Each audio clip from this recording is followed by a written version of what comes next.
कुछ ऐसी चीज़ें बता रहा हूँ जो शायद आप पहली बार सुन रहे होंगे। कबूतर पालना इंसान के लिए बाइस रहमत बाइस बरकत होता है। जिस घर में कबूतर पाले जाते हैं उस घर में अल्लाह का नूर बरसता है। शैतान उस घर की तरफ रुख नहीं करता और कबूतर जब जब घर के अंदर पंख मारते हैं तब तक शैतान जो है फड़फड़ाता हुआ बुरे तरीके से भागता है। और एक और चीज़ हमें मिलती है, घर में कबूतर रखना बरकत की दलील है।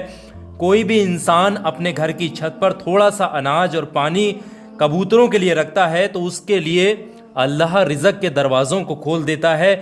जो गज़ब के दरवाजे